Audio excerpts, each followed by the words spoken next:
Welcome back to the podcast. Today I am here with Alok. Thanks for coming on the show. Yeah, thank you, Dylan. It's really good to connect with you. Excited to be here. Sweet. And Alok is also called the Offer Coach. For those that don't know, what do you do as the Offer Coach? Yeah, so when you're building a business, the core foundation of your business is what you offer your clients.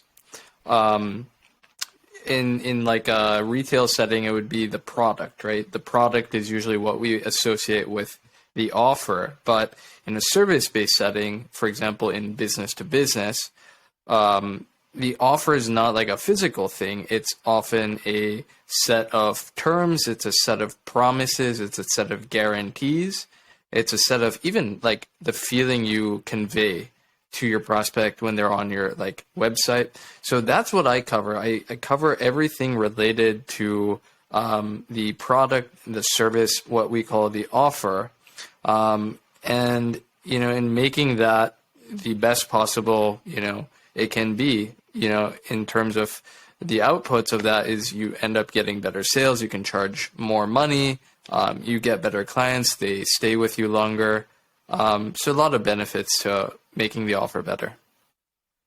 How did you learn to make better offers? Was that something you saw people struggle with and sort of your naturally analytical mind came up with better solutions? Did you read a book or did you have a mentor that kind of taught you through this process? Yeah, so about 5 years ago, I was in a corporate position doing data analytics, and so I'd always had like a mind for numbers and statistics and taking large sums of data and kind of putting it together. And I wanted to get into consulting, so I took one of these online courses, and I quickly learned like if you want to succeed in business, you have to solve problems.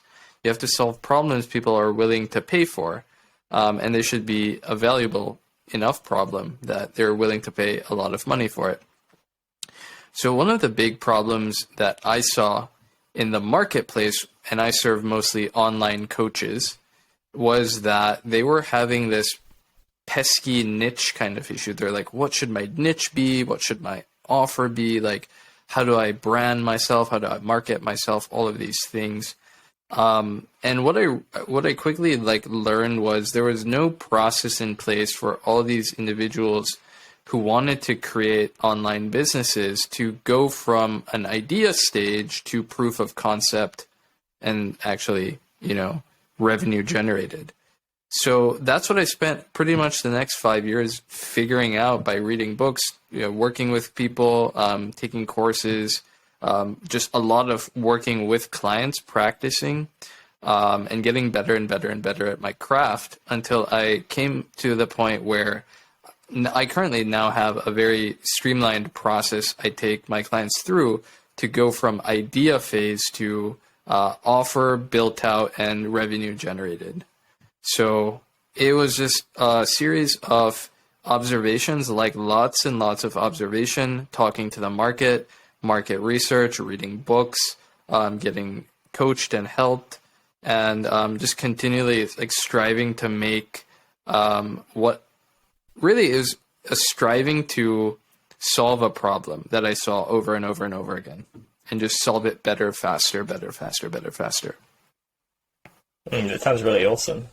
Do you use sort of a set process for every client, or do you sort of adapt it? How does the process kind of look like, if you can say? Yeah. So step one, I've broken it down to 5 steps, and really there's only 5 steps. First is identify. In order to have a good offer, you have to identify a major need, a gap, a problem that people are having, and you have to define it. It's not enough to say, I help people with like meditation, or I help people with, whatever, like snow removal. You have to accurately and clearly define the parameters of the problem, right? Like when you're in software, like you don't just say like, I want to make this web page go faster. You identify particular bottleneck in that web page that's making it load slowly. and you say this is the problem, and you clearly define it. Maybe you're like, okay, the source code is bad, or maybe like, you know, the way somebody coded a specific, you know, element of the page was just janky. So you first identify a problem and you define what the problem is. That's step one. Step two is you have to demystify the problem, right? So we're talking about coding. Once you've identified the problem, you have to kind of just come up with the reasoning behind why it's incorrect in the first place. Like you say, okay, my hypothesis is, you know, this code is slow because of this, you know, element or this, you know, sequence or something. And you then come up with a way to, you know, test that, and you try different, you try different codes, you try different solutions, you essentially demystify what is happening with that code, right? So once you have demystified it, once you've maybe run some some tests, like sandbox tests, and tried out different solutions, you come to a conclusion, and what I call the roadmap is step three, is you make a roadmap of how you will solve this problem. Okay, so in the case of our imaginary web page, you've tested out different solutions and you've identified the most efficient one, and you say, okay, so this is how we get the web page to load faster. First we do this, then we do that, then we do this, and we do this. And that's your roadmap. Okay. Once your roadmap is created, then you will pitch, you will make the offer. In this case, it might be to it might be to a client, it might be to your boss, it might be to a coworker, it might be just to management. But you have to make some kind of offer to actually get this roadmap off the ground, like on the road. You know, you have to go and execute the roadmap, and that is where the kind of stress test happens. When you're creating a new product, you don't always know if your hypothesis and your roadmap are accurate. So you have to actually go and, you know, get valuable client feedback. And in business, we do that through, we actually generate a beta test and we generate revenue. And we see, are people actually willing to pay for this? And when they go through this, what are the issues, obstacles, roadblocks they encounter in that process? So let's say in this imaginary example that we went with the roadmap for making the software load faster, and the management, you know, they were like, okay, like we're gonna spend $15,000, you know, go make this happen. There might be issues that arise, you know, in that version 1. You know, it might be clunky. It might not load as fast as you thought it would. You know, there might be bugs in it. There might be security loopholes, all of these things. So you have to beta test the offer, and you have to make sure you get feedback on the offer and why, you know, it's not as good as it can be. So I'm sure it's very similar to software. Yeah, it's sort of like an analytical process, and you're trying to gain more clarity every step of the way. Exactly. When you're making your first offer, your beta test offer, are you going after paid clients and paid people, or sort of just connecting to your network and getting people that you know through the process? It depends. I personally, I suggest if you have like experience, then it's better to do it in kind of, well, let me take that back. I think it depends on what your outcome is, right? If your outcome is to like really like rigorously test your process, and, you know, money's not a consideration, and you're just looking for really feedback, you know, testers. In the case where the offer is much newer, you might do that, right? You might really need more rigorous feedback. So in that case, you would do a kind of non-paid thing. But if the outcome is to test the market viability of the offer, if you want to see if this is something people will pay for, then you have to do it. You know, you have to get people to swipe their credit card. Right. For sure. Yeah, there's a difference between people saying, hey, that's a cool idea, I'll do that for free, and, actually putting their money into it, right? Exactly. So when you are creating an offer, do you think the outcome you promise matters? So you could think of two types of businesses or two types of offers. One offers an outcome. If you do my program or might do whatever, my coaching service, you get Y. So X implies Y. But the other option could be, hey, if you do this coaching, I can't promise that you will get to this outcome. You don't offer an outcome. What are your thoughts on both business models? Do you prefer to offer something, or is it okay to offer sort of a vague idea of what you could get? Well, obviously, outcome-based offers usually perform better than offers that don't have an outcome, generally. But again, it depends on your specific niche as well. Like, if you're doing a more kind of non-business niche, if you're doing more of a, like, how you're going to feel at the end, it's a little bit, I think up to the individual and how they kind of convey it. But sometimes you just want to convey, like, a feeling they're going to have at the end. So you wouldn't promise a specific, like, tangible result, like 30% increased revenue. You might, like a measurable thing, yeah. Yeah, you might try to a bit more Sorry, go. No, yeah, I mean, you might try to, like, outline specific, like, feelings they might have, how they would feel after working in that container. So I think, again, it just really depends on who your audience is, first of all, what they value. So if it's a very, like, revenue-based kind of offer, then you definitely would want, for example, like, if there was a sales lead generator, right? You probably wouldn't have an offer to generate more leads unless you had some kind of guarantee for an outcome behind it, because it would be very difficult to sell such an offer without a specific guarantee tied to an outcome, because the owner is partaking in this offer because of a specific outcome they're looking for. Now, nobody buys, like, improve your business services because they want the experience of it, right?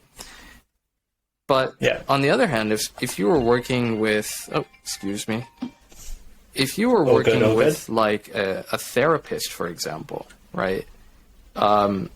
You can't oftentimes, know even what the outcome you're going for is, because the therapist's job is to provide an experience for you. It's to provide discovery. It's to provide some kind of analysis or some kind of, therapy, really. So in that case, the therapist might create, like, a set of expectations for what you can expect. For example, I will support you for this period of time. I will make sure you, your stress levels decrease by, X percentage. And even therapists might not do that. So I think it really depends on the type of offer you're creating and what market you're creating it for. So that's my answer. What do you think the biggest thing is that holds people back from making better offers? Why aren't they already doing it? Usually it's a refusal to look at what's not working is the simplest reason of why most people are not able to make better offers. The number one reason is they're too attached to their initial hypothesis, to their initial idea of what they believe should be sold, instead of looking at real life, tangible data that their customers are giving them and the market is giving them. it's oftentimes because they're just unwilling to look at what is working and what is not working.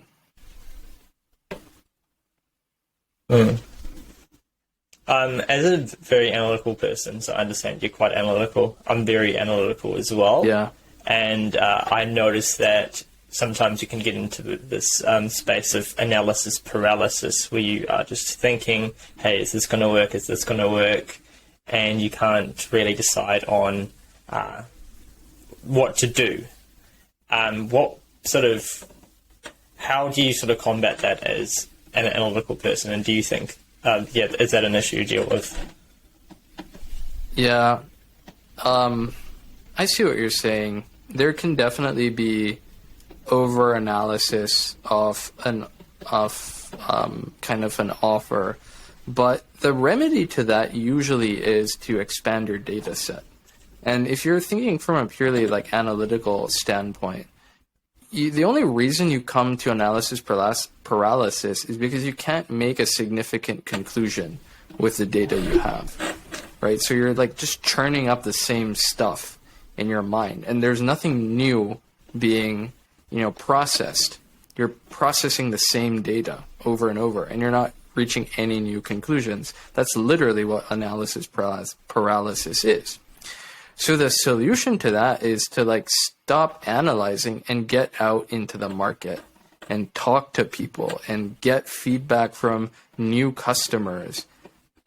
That's this. So maybe like just like get grounded, like do a meditation, like go for a walk, take some deep breaths, like talk to new people, ship the offer around to a new, audience. That'll all help.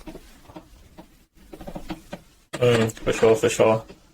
I understand you've got some pretty interesting meditations.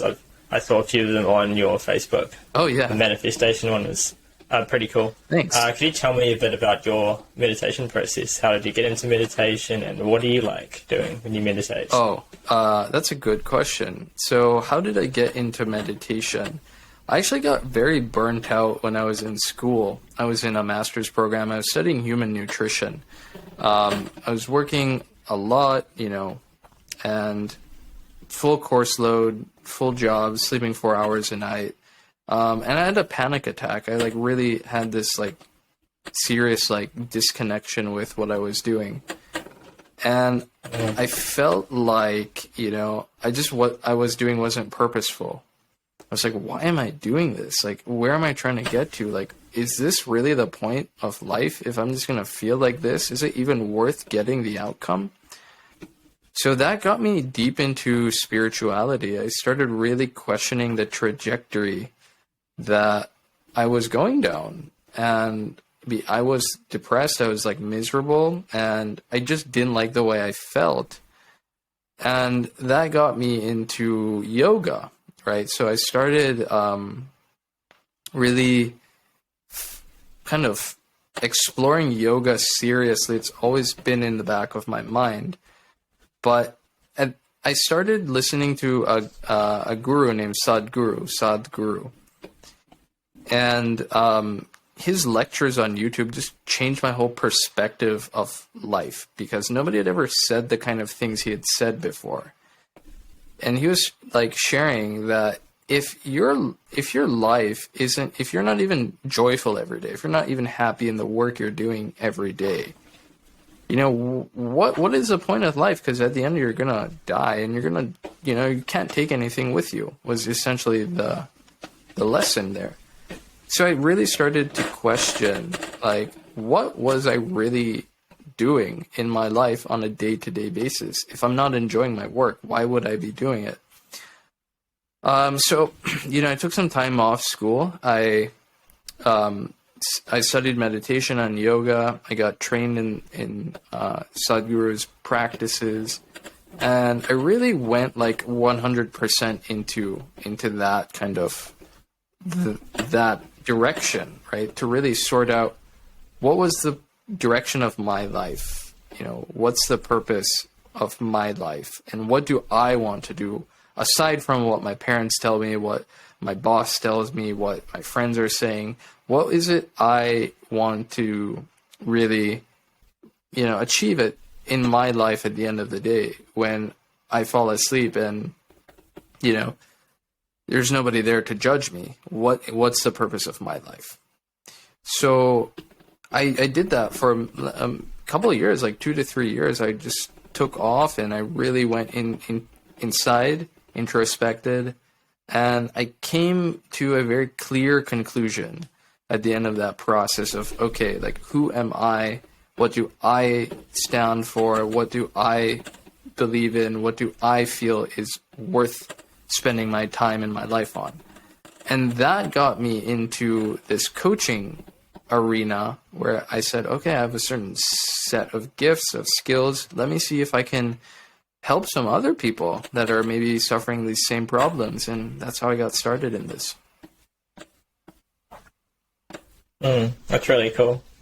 Yeah, I've sort of realized the same thing, sort of looking at the world and seeing that most people don't enjoy their job, sort of 80% or something crazy like that. They don't enjoy what they do.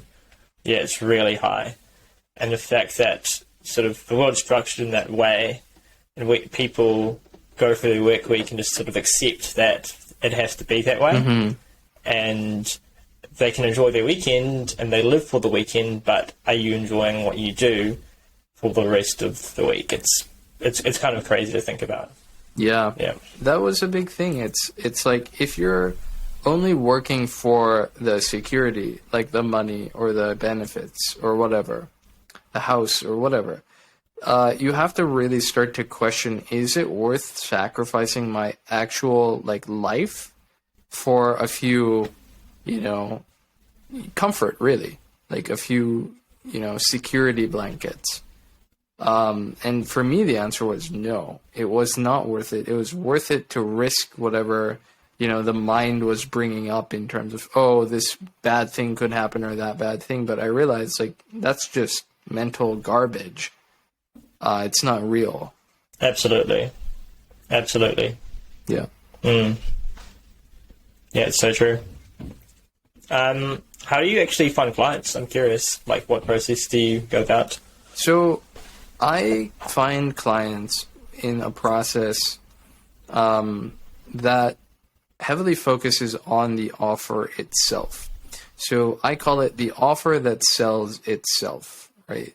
And the whole idea behind that is to let the power of the product, of the service, really do most of the marketing and the speaking. And by letting it really speak for itself, by having it very clearly outlined, who is it for, what are they going to get, what's the benefit, all of that, and really seeing how you can make it the best in the market and unique, then there's no other option. People don't have other options. You become a category of one. So that's my, selling technique really, is just to let the offer sell itself. Right. Yeah, if you can make yourself a category of one, then you don't have any other competition, exactly. Right? Because you are the only person doing the thing exactly how you are doing it. And there might be other people that are doing it in perhaps similar ways, but by sort of differentiating yourself and having your unique spin on it, that sort of gives you your own industry in a sense, right? Yeah, and I would even go as far as saying, it's not even about having your own unique spin. You literally want to be in a different island, in a different country, in a different, completely different location altogether. And that's what I work on. That's what I work on with my clients, is to really create highly differentiated offers that, there's no close comparison, or there's really nothing they could compare it to. It's really a category of one. It's its own category. And when you can get to that level of sophistication, then it becomes very easy to sell the thing. And you don't really do a lot of selling. You just kind of are processing, more than selling. You're okay, this person a fit? Yes. Do they meet the requirements? Okay. Here's a process, onboard, all of that stuff. So, that's the benefit of really creating your own category for your offer is you don't have competition, and it really, really starts to sell itself because people see it as very unique and they're like, wow, that's unique. That's cool. Right. Yeah, because if you look at the coaching business right now, it seems very oversaturated. Yeah. There's so many different people just popping up every day almost. I see so many more people trying to add me on Facebook. I don't know why. And yeah, it's crazy how much this is expanding. So if you can differentiate yourself, that could be really helpful. But another thought I had recently is, well, everybody tries to go online, right? Mm-hmm. But what if you went back to real life and instead of trying to find clients online, you went the old school way and just went to events, seminars, networked and met people and tried to form those more genuine connections? Then you wouldn't have to deal with all that competition, right? Is that something you've thought of? What are your thoughts on that? I think it's a viable strategy. I think you can honestly, if you have a good offer, right? If you know who your client is, if you have a good process in place, if you can deliver, the expected outcome in a efficient manner, it doesn't really matter what channel you use, to be super frank about it. Whether it's online or whether it's in person, it's going to convert about the same, right? I mean, obviously, there might be some, if you put a ad in like a yellow pages, like obviously it's not going to convert as well. But the problem is not in the channel, right? The problem is really how good is your shit? I don't know if I can swear on this, but yeah, it just comes down to that, is like, how good is your actual business? How good is your process? How good is your offer? Because people, when they see something valuable, they will instantly like, no, this thing is valuable, right? And there's no comparison with other options, because it's clear, like, oh wow, that is the best thing for me. So it's not about and I've done this, like I've tested this by I've gone to some network events, not because I was doing it consciously, but I ended up somewhere and somebody asked me about what I do, and I found out that the interest level is really the same, whether it's online or offline. It's how you convey what you can do for that person that really makes the biggest difference. Right. Do you have any examples of offers that you took from sort of an average offer to sort of a really good offer that you could share on the podcast? What comes to mind is I worked with a general contractor, and he had been general contracting for 30 years, and he wanted to get into the coaching space. So, we connected, and he's like, hello, guy, I see what you're doing. I want you to help me. And so I got him started, took him through my process. And in the market research phase, in the identify phase, what we learned was that, who he was initially targeting, his idea was to sell how to do general contracting yourself to these house flipping people, these single family, they have some extra money. They want to buy like a small apartment and flip it and make some money and rent it out, right? So his idea was, let me sell these people an offer where I teach them how to do general contracting themselves. But when we did this initial hypothesis testing, we learned that these people just don't really care about learning how to do general contracting by themselves for, many, many reasons that I won't get into. They just did not see that offer as super valuable. But when we looked at the data, when we actually looked at who was the, best aligned clients for his skill set, we found that it was actually multifamily syndicators, like so people that invest in these large apartment complexes. And for them, having somebody that had done general contracting for many years as an advisor was extremely valuable. Not because they needed to do general, they wanted to learn how to do general contracting, but because they wanted to make sure that their general contractors that they were hiring were actually on board. They weren't trying to scam them, or, they were essentially looking to learn how to renovate these larger apartment complexes at a lower cost. So we switched his whole offer to renovating these multifamily homes at a lower cost. And I think we even identified it. It was some percentage. I don't remember exactly what it was. But once we got that one, significant tweak made, then his thing just took off. It just blew up. So he did around like $30,000 in revenue in the first couple of months, and I'm sure he's currently well over six figures now. Yeah. Oh, wow. So one small tweak. That's awesome.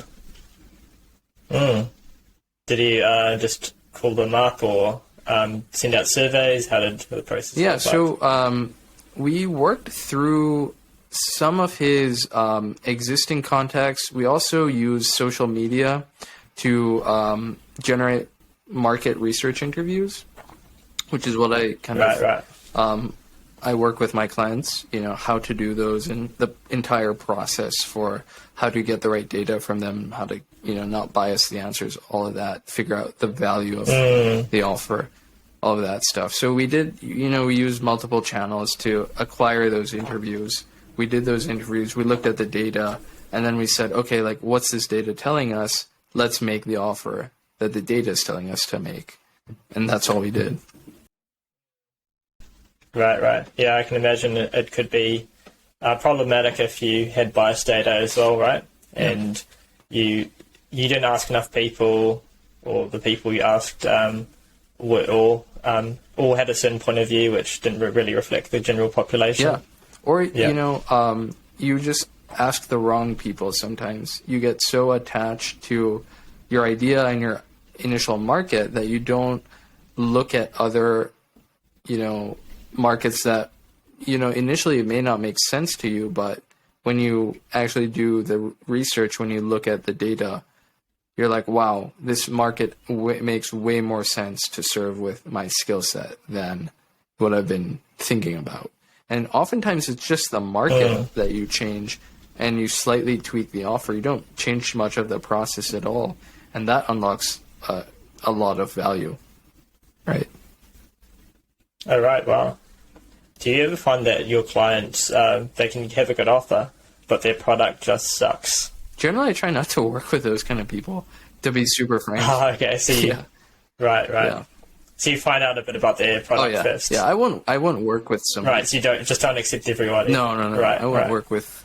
So usually I have to, kind of feel they have some significant value that needs to be unlocked than just somebody that is like kind of, doesn't have the right ethics or the right values, or, they're just trying to. They just don't have the right kind of mindset or energy about them. I think most people do have like value. It really comes down to how well they can articulate that. So for me, when I look for somebody that I might consider taking on as a client, I have to feel like they really have an expertise in a particular skill. That's really what it comes down to for me. Is knowing that they have mastered a specific skill. And if they've mastered a specific skill, I am confident that I can align it with the correct market in order for them to make a offer that sells itself. Right. You mentioned before, sort of just before the podcast started actually, about psycho-cybernetics. Yeah. I actually haven't read the book, but I've had a friend that he was also in the podcast, but he talked about it, and it's about visualization, right? It's about changing your thoughts and visualizing who you want to be. Is that a big part of what you do and how you've become successful? You know, I think now that you mentioned it, it probably is the number one driver of why I'm good at what I do, is because I can clearly see who this offer is going to be suited for before my clients oftentimes are able to see, you know, because for most people, even myself included, we're so close to our talents and our skill sets that it's hard to see our own talents and skill sets. So it's nice to have somebody that's impartial, that's unbiased, and whose job it is to, you know, align your skill set to the market, to do it for you, right? And that can be really valuable. But yes, to answer your question, you know, I really focus on feeling and identifying what's that person's particular skill set and visualizing who would that skill set be the most valuable to. And when I can do that and kind of feel it on an energetic level too, and kind of, you know, doing that psycho-cybernetics exercise of visualization, it makes everything come together faster. So instead of just logically thinking about it, you're actually feeling and trying to creatively feel who is the best client, who is the best person for their service, right? Yeah, I was making a sales page this morning with a business partner of mine for her offer.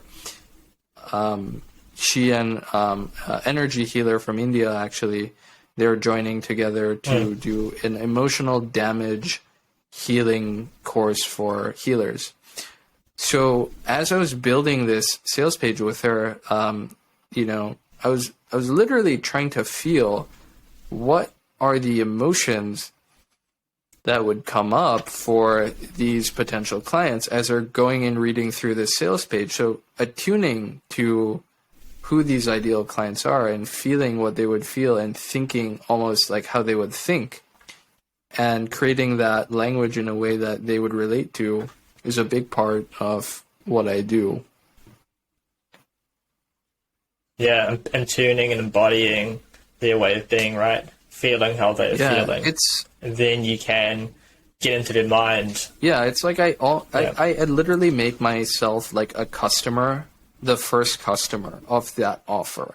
So it's like I'm trying to sell myself on whatever I'm building. So it's if you've seen Inception, you know, in Inception, the guy's having a dream, but it's his own dream.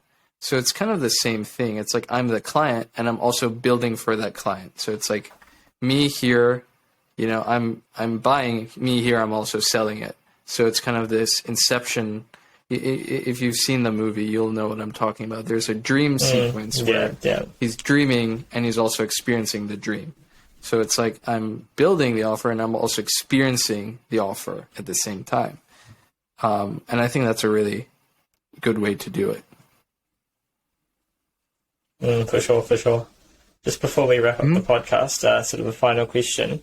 If you could go back in the past and knowing everything you know now, sort of what would you tell your past self? That's a good one.